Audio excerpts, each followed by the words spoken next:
Yo, what's up? What's up? Lovely humans. Thank you very much for clicking this video. You are a wonderful soul, man. And if you're wondering what we are all about here, let me keep you up to speed. Here it's all about love, peace, forgiveness, and unity as our message to the world out there. Straight out of Africa with good vibes, lots of good vibes. Hit the like button and tell us where you're watching from, man. Good vibes till the end. Let's dive in. It's a beautiful day. It's a beautiful everything. Let's dive in. الله بسم الله الرحمن الرحيم. صلى على محمد. شوف هذا شرط الشغل، هذا اللي يطلب من عندي احجار شرط الشغل. ها شوف شلون يتحرك، هذا مال محبة وعقد لسان، تسخير القلوب وكل شيء. شوفه بس تخليه بهذا يسكت. شفت شلون؟ هذا يريدون من عندنا شرط الشغل والعمل. اي ها شوفه شرط الشغل. اعطيك هذا حاجه قرب عليه خلي يشوف شرط الشغل. شوفه شغال ما هو حتى شكله مو حلو يعني يصير شرط الشغل وشلون يتحرك. هذا هالشي Between whether it's a turtle or a tortoise. They don't want to hear all that. Emmanuel. No, they can't just see man. They don't want to see you and Bambi all on the camera. Hi everyone. Today we are Hey going to be y'all, talking it's about Man. Emmanuel. Don't I'm do back. it. I'm back. Emmanuel. Hey, I'm just looking to see who online. Emmanuel Todd Lopez. Hey, why you still using my government? Emmanuel. Yeah, that's better. Hey, do y'all want to listen to Pippi Longstocking and Bambi talking? Do y'all want to talk to Man? I know who y'all Sir. talking to. What? Sir. What? Sir. Carry on. Thank you. I think Blah, that blah, no, blah. I'm literally trying to talk about something I'm passionate about. Because I'd really like to finish sharing my facts about tortoises, but I feel like you just really keep interrupting and it's hurting my feelings a little bit. Okay? Yeah. So, do you think that you could let me finish that? Yeah, go on, finish your little turtle story. You think? Yeah, go ahead. Think you could? Go ahead. It would mean a lot to me. Yeah, whatever. Not she nibbling on your shirt? You done lost your mind. She's absolutely lost her mind. Explain to me again why you chose to buy some old generic seeds from the store, knowing I don't like generic seeds. Why? Huh? Tell me. Tell me. Why? Why did you buy... Are you listening to me? I need to know. Why did you buy some generic seeds? You know I don't like them. Did I tell you to buy them? No.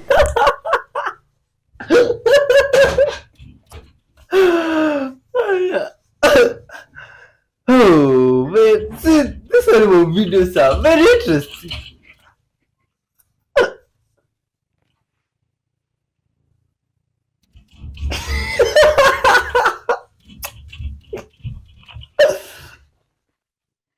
Oh no!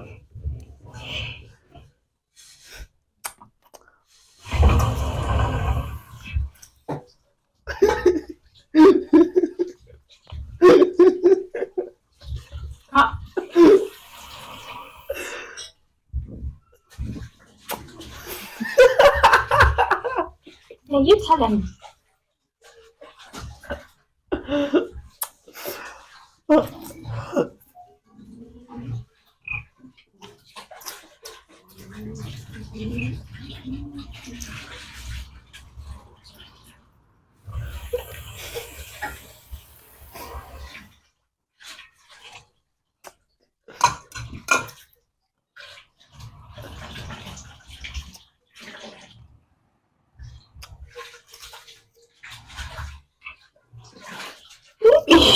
What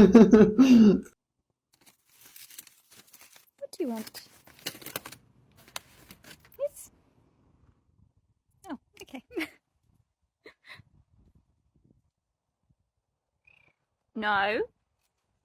Don't you dare. No.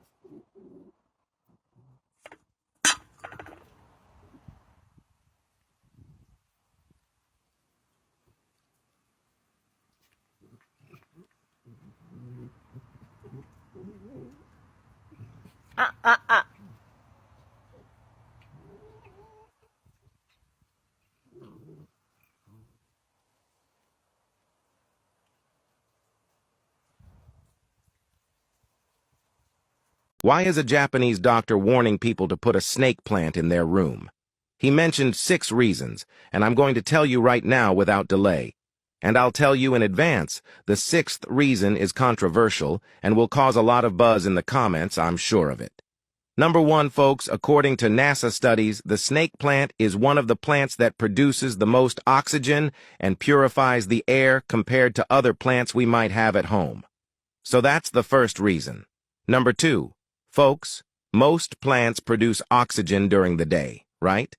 But the snake plant produces it at night, which aids in sleep. So during the day, it will absorb the bad air with some components that aren't so healthy for humans. And at night, it will release the purest oxygen. Number 3 now, folks. The snake plant is capable of removing pollutant toxins from the air. This means it's very good at combating allergies. And as I said, this will happen during the day, and at night, your room will have clean air, free from impurities. All right? Number 4, it's a super easy plant to care for. It adapts to different light conditions and doesn't need much water. Being native to South Africa, it withstands drier and hotter climates, which makes it durable even without water. It also doesn't need direct light to grow, so it can easily stay in places with little illumination. The bedroom is an excellent option. Number 5, that it's very beautiful. Need more reason than that? It looks great in the bedroom, in the bathroom. It will decorate your house because it's a wonderful plant. And it will help those who have problems with rhinitis, sinusitis, and other respiratory-related diseases. Number 6, I saved the best for last, all right? There are people who believe it absorbs all the negative energy from certain people who visit your home. These people who believe this suggest placing the snake plant next to the main door of your house to contain this evil. Do you believe in this or think it's not real? Leave your opinion in the comments and tell me, do you have this plant in your house or do you want to have it? A very important note, folks. There are many reasons to have a snake plant at home, but it's important to handle it carefully and always keep it away from small children and pets because its leaves are toxic and can cause allergies and should not be ingested, all right? I wonder what would happen if we mixed blood with a parasitic worm. Well, I mixed a drop of my blood with a parasitic worm, and what you are about to see is absolutely remarkable. This blue worm here is swimming through my blood cells, and it is massive compared to my blood cells. Nothing happened at first, but then I noticed something incredible. A single white blood cell began to move towards the worm. Let's take a closer look. The white blood cell circled here is moving towards the worm. It then attaches to the surface of the worm. Watch this again. Can you see the white blood cell attached to the worm? Here is another white blood cell finding its way to the surface of the worm. The white blood cell then attaches to the worm. This is what your body does to protect you. This is absolutely marvelous. You are beautifully complex, and that, my friend, is pretty darn cool.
Have you met Jesus before? What's he like? His short hair. He wears this cloth around him. It's like golden cloth. And then he wears a white little white gown with sleeves. Mm-hmm. What was he like? What did he say to you? And people say he got nailed to the cross. He's not. He didn't. He didn't.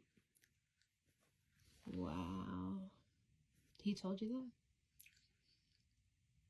Whoa, so we have the chills. Whew. That's crazy. This is truly one of the most profound spiritual concepts in the world. Like, if you fully understand this, everything in your life can change. I'm that serious. I'm gonna teach you essentially how to allow in your light, your heavenly self, the creator consciousness. Because from that place, you can make any change you want. So, this is the process. You simply breathe.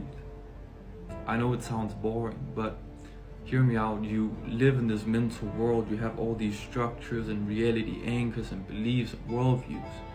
And in the breath, there is no limitation. There is no worldviews. There are no overlays. It's just clear consciousness. You experience the world purely. There is no filters on it. So in the same way, receiving your light is receiving your wisdom. It's receiving your heavenly self. And you simply allow it in, and then you receive it. You breathe and receive. And it's not a mental thing. You don't work for it.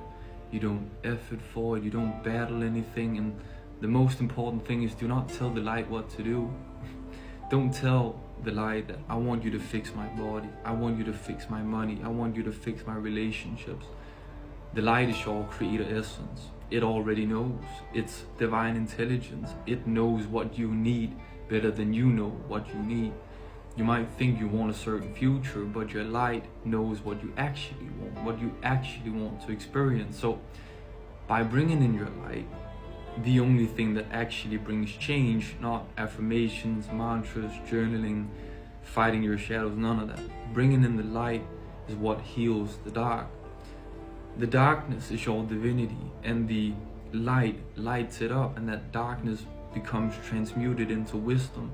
The pain leaves, the essence remains. So you breathe, and the breath in is allowing your light, and then you receive it. You let it integrate, you let it land. Remember, it's not visible light or anything. It's the reason why you exist. The light, your soul, facilitates your human experience.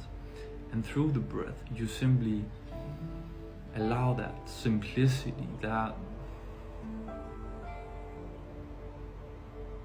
beautiful, still world that is right here for you to enjoy.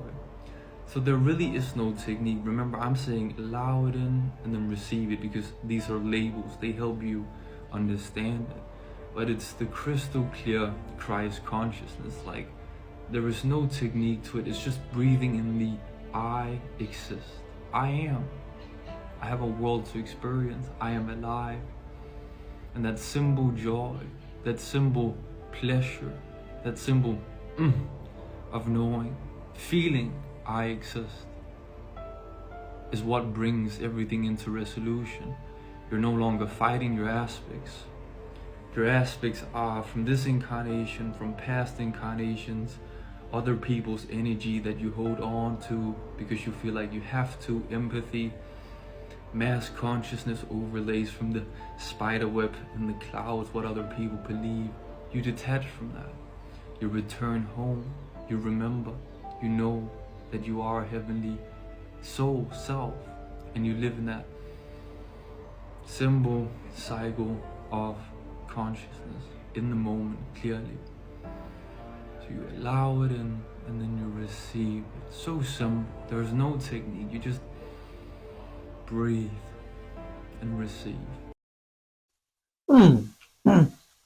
The happiness of this dog after they put prosthesis on him. They gave this dog a new leg. Oh, this is incredible. See how happy it is, just, before this whole process is done. And the dog feels nice and happy. This is lovely, man. This is some good vibes. These are good, lovely, wonderful humans. You see? caring and loving for the universe and those around them as they do for themselves. You see? Because it's 100% sure this dog didn't pay for it to be done like this because it has no money. But those good humans did that to it. Man, that's incredible. Please share love and caring out there. You see? Good vibes. Till the end. Huh. Let's see here some guy found some stone, what is this? A limestone, ammonite? I don't know what that is. You see myself, I don't know much about stones and I think all stones are stones. But I see people sell some and some are of great value. And I wonder how you know or identify those of great value. Huh. Because I've come across instances where I've seen most shining stones and they thought they would want something. Only to find out that they can only be used as cooking stones, you see? Anyway, much love to all wonderful humans, even searching for fossils and stones, you see? Whatever you work or do, whatever it is that you do, much love to yourself, man. Good vibes. And another thing is shout out. With a black foster family, and he loved this family. Like that was his mama, and he called her mama, and he felt like he fit in, and he loved them, and they loved him. And then one time he came from school, and he saw his mama sitting at the table with his social worker, and she just had tears in her eyes because she was working towards adoption. Right. And the social worker looked at him and said, "Hey, I decided I'm gonna move you to a different family." And he said, "Why?" "Well, you know, I just feel like as a white kid, you really should be with a white family. And I just don't feel like you really fit in here. So don't worry, I'm doing you this favor." Correct. And the kid was just like, "Why would you do that? Like, I'm in a loving home with a woman who wants me to become her son." Yes. And like, what kind of messed up mentality of, "Oh, well, I found some very distant relatives that I think that you might be happier with." Why? Do you know what creature this is from? This is part of the test of a sea urchin. So their spines and tube feet come out of these little bumps, which help them move around, catch food, and stay safe from predators. This is definitely one of the questions that I get most often. Earth is a very tough school, and I have so many comments on these videos with people saying things like, "Why would I choose to come back here? I never want to come back to Earth. I don't want to experience this again. I want to be in the spirit world. I want to be in love and peace. Why would a soul choose to keep putting themselves into these horrible situations over and over and over again?" In the book Journey of Souls, Dr. Newton has this exact conversation with a client, and I think you'll all find this transcript really interesting. In this transcript, we're going to hear from a soul who knows another soul, Mark, who does not want to come back to Earth anymore. He's done. He's checked out. He does not want to come back. And the soul explained the process of how guides work with souls and why souls ultimately do choose to reincarnate again. Dr. N, when do you first realize that you might be returning to Earth? S, a soft voice comes into my mind and says, "It's about time, don't you think?" Dr. N, who is this voice? S, my instructor. Some of us have to be given a push when they think we're ready again. Dr. N, would you prefer that they not do this? S, oh, I'd love to stay, but the instructors don't want us hanging around here too long, or we will get into a rut. Dr. N, could you insist on staying? S, well, yes. The instructors don't force you to leave because they are so gentle, but they have their ways of encouraging you when the time comes. Dr. N, do you know of anyone who didn't want to be reborn again on Earth for any reason? S, yes, my friend Mark. He said he had nothing to contribute anymore. He was sick of life on Earth and didn't want to go back. Dr. N, had he lived many lives? S, no, not really, but he wasn't adjusting well in them. Dr. N, what did the teachers do with him? Was he allowed to stay in the spirit world? S, we choose to be reborn when it is decided we are ready. They don't force you to do anything. Mark was shown that he did benefit others around him. Dr. N, What happened to Mark? S. After some more indoctrination, Mark realized that he had been wrong about his abilities, and finally he agreed to go back to Earth. Dr. N. Indoctrination? This makes me think of coercion. S. Highly disturbed by my remark. No, it's not that way at all. Mark was just discouraged, and he needed the confidence to keep trying. Dr. N. If the guides don't force you, could a soul absolutely refuse to be reborn? S. Yes. I guess you could stay here and never be reborn if you hated it that much. But the instructors told Mark that without life in a body, his studies would take longer. If you lose having direct experience, you miss a great deal. So yes, Earth is a school. It is the hardest school that we have heard about from this research of the spirit world. It's a world where you experience both mental and emotional turmoil and physical hardship, which makes it the absolute hardest planet to incarnate on.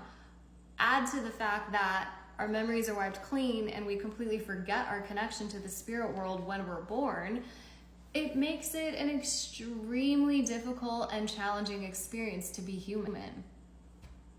However, when you get to the other side, if you zoom out, you can actually see that although human experiences can be full of hardship, there is also good that can be done. We help people, we are beneficial, we contribute, even if we don't consciously know it or we aren't obviously aware of it. And so ultimately, because the soul's ultimate goal is to advance and develop, we do choose to keep coming back to Earth because this is the place where we learn the fastest. And to add to that, I get a lot of other comments on these videos with people saying, okay, then how do I graduate? I'm done, like, how do I learn the lessons and ascend and get out of this cycle? The answer is follow your passions, act on your highest excitement, connect with your soul, go inward, find your purpose. The human experience is one of remembering and experiencing. So do all that you can in this one precious life that we have, because the most important life of all of your past lives is the one that you're living right now, because this is the one in the here and now. So if you're done with Earth, you want to graduate and move on and just be a beautiful soul full of light all the time, then do the very best with the circumstances that you're given and try to find the lesson in every hardship. Please tell me there's no... Good people. Thanks for watching up to this far, man. Let me take this minute to thank you for your kind gesture. You see, only those videos that has passed, please leave a comment. And now, during this time we are here together on Earth, as you have different experiences and learn something, please spread love to those around you and caring and good vibes. You see, watch till the end and help spread this message. You are loved and respected, man. By the way, I saw Josie was asking about Maxi, which was a very sad story to us, you see. But God works in mysterious ways. My good friend here that usually passes me fruits, the one we are with here all the time, found a stray cat on his way home, you see, with some little kids, and he took it, which we are now trying to pet. It is quite hard to pet and cuddle with it, but when things go well, we shall show it here. Keep it tuned, man. Spread love out there, and caring, and treat animals well, man. Good vibes. Please tell me there's no actual debate on this. Where's your next bite? This is really obvious, right? Like we're all together on this, right? Right? There's only one answer. The next bite on this sandwich is C. This corner piece, this dry crust here with very little filling. That's the next bite, right? And then after that, we don't jump to A or B. No, God no. We go to D, which is right here. This little chunk right there, because we want to get rid of this chunk. Then we're gonna get rid of this corner piece. And then we can make, if your mouth is big enough, you could make A, this whole side here, or you can, bisect that and go, here and then A, because we all have the same goal in sandwich eating, right? Don't we? Like, we want this whole area here. This is the crown jewel of the sandwich. We've been waiting for this bite right here. This is why we wanted the sandwich in the first place. This part right here is the last to go. right? Please tell me there's no one out there who said that B is the next bite. He can't be. If this is your next bite, then you have nowhere to go except dried crust. No. No. We're planners. We're gonna plan. We're planning our bites. Strategery. Please. Is the universe infinite? And if not, what's on the other side of it? So the observable universe has a boundary. It's not a physical boundary, it's a consequence of how fast light travels and how old the universe is. So that sets a horizon. A ship at sea, there's a horizon. Is the ship captain saying, is this all there is? Or does the ocean go on? And they know from their experience the ocean continues. We're pretty sure the universe goes well beyond our horizon. We don't know how far, and it's possibly infinite. Right, if you're ever feeling a bit silly, a bit stupid, just remember this one thing. People out there in this realm, there are people all around the world who still think it's a coincidence, it's a little coinkydink, that every major world leader, every major political figure on this realm is owned by one man. And that same one man has written a book detailing how he is going to murder the entire population of this earth. There are still people out there who think that's a coincidence. All right, so if you're ever talking to your mates, your family, your friends who are still in their deep sleep era, just remember this one thing. The truth cannot be told. It can only be realized. Oh my god. Ha! Please release the truth out there. What's up with that guy? Yeah, this one looks pretty normal. This is normally how things work. Not how that guy was showing. Hey, much love to all humans, man. We see people do this differently and it's just amazing. Isn't this wonderful human story showcases different hacks and styles, and it's just incredible, you see? Because it's very helpful sometimes. Oh my god, no! Why would you use this vacuum cleaner to collect your toys? Oh my god, that's creepy. Oh, oh my god. Oh. Oh, that one works better. You see, I also use that technique. Let's see. Oh my god, look at this. This is a mountain or a hill with some door there, some mysterious door. Where did this come from? This is very suspicious. Oh my god. Is this a military black site or is some UFO sighting? So, what is this? Or just some cave from those people that were before us? Is it why they were called cavemen? Because they used to make caves in stones and mountains? Anyway, you don't know. Think about it. If you have any information about this, please share. That is that place you have been seeing. A hard called in Oregon. Please forgive me for mistaking that word, but there was some place where people saw ghosts or giants. And now this is the same place and other different places. Oh my god. If you come to think about it and wonder how people made this, it's really questionable. Because modern people normally don't do this. Because there are a lot of mountains here and stores, and people these days don't make buildings instead of stores. Now these ones from the past were really incredible. And these guys must have been really creative. Oh my god. I doubt they used to second method that I use that's really fast. I mean, this stuff is like, I have a journal and I write down what I want. Like, I don't say I want, because wanting is not having. And you can't manifest. You're manifesting always wanting. So you can't write I want. What I do is I go ahead and write thank you for such and such, whatever I'm trying to manifest. Because if you're already being thankful for what you have received, it's going to attract it faster. Because basically, reality and the universe, they have to catch up with what you're being thankful for. So it's going to bring it to you quick.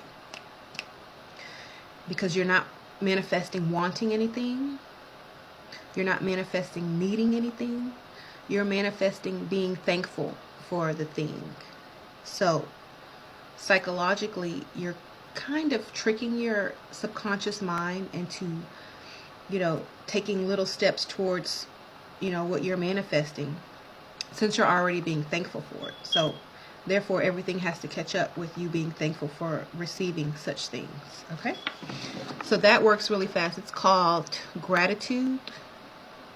When you're thankful for something, you attract more things to be thankful for. So you're going to attract abundance automatically. So I would write down, this is what I would do. And this works. Believe me, it works. I write down, thank you, thank you, thank you. 3 times. And then what I want. Thank you, thank you, thank you for finding a job. Thank you, thank you, thank you for perfect health. Thank you, thank you, thank you for a great relationship, and whatever you're trying to manifest. Now, if you're trying to manifest a Bentley or a Lamborghini, you have to be realistic. You have to start off small. You have to start off with things that are easy to get, and then you work your way up. Okay? You can't, your first time manifesting, you can't ask for a car. Okay? Unless you have the money in your bank account to get a car, you can't do that. Okay?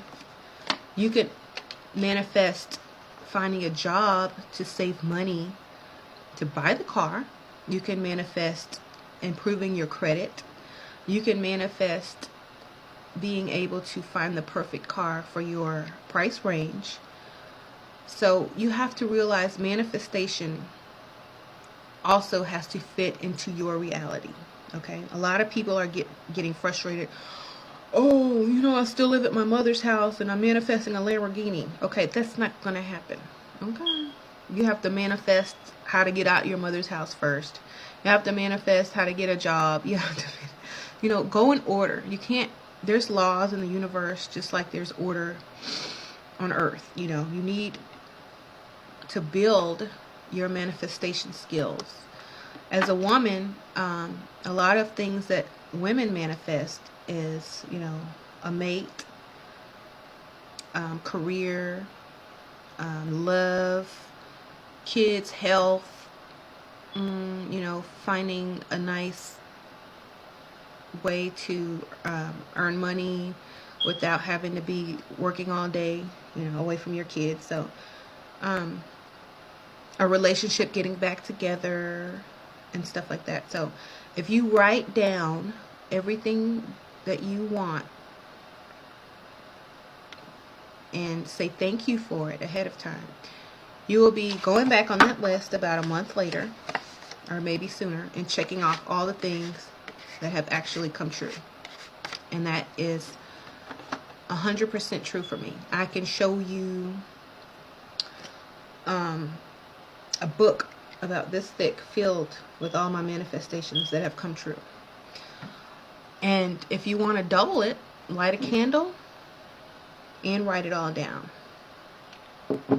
Your mind will always be focused on that candle, and your heart and your feelings and your vibration will always be thankful for the things that you're about to receive or that are coming to you. So that is 2 ways that I manifest. Another way that I manifest is, excuse me, I say I never talk negative about something that I want. Like if I see my dream car driving down the street, I was like, oh, there's my dream car. I'm going to have that dream car one day. Very soon. That's my next car. I don't say one day. That's my next car. Okay. And it's so funny. I see my dream car is not very, not everybody has it. Okay. So, but the more I see it, it's always either behind me or in front of me, like driving. It's like, that's my dream car. And it follows me everywhere because I'm attracting it, right? So If you see your dream car everywhere you go, that means your manifestation skills are, working. It's powerful. And you're attracting that car to you, even if it's just to see it, even if it's just to imagine yourself in that car for a second. A lot of guys I know, they go to like the dealership and they sit in the car and they take a picture and they post it and they say, oh, this is going to be my car next year, or this is going to be my next car. And that's a great way to manifest as well. But then like a year later, they don't post a picture of their new car. So they might need to get some tips, light some candles, write some thank yous. I'm just saying, Oh my god. What's up with this?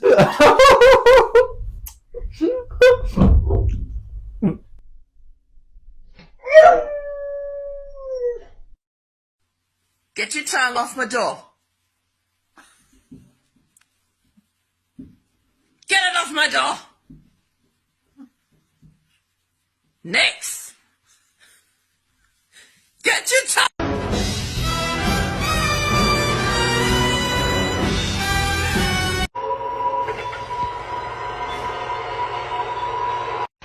These dogs are $30,000. Sometimes you wonder why.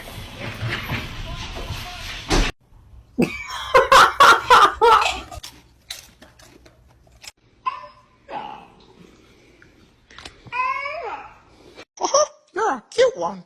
Do you like squeaky toys? They wee.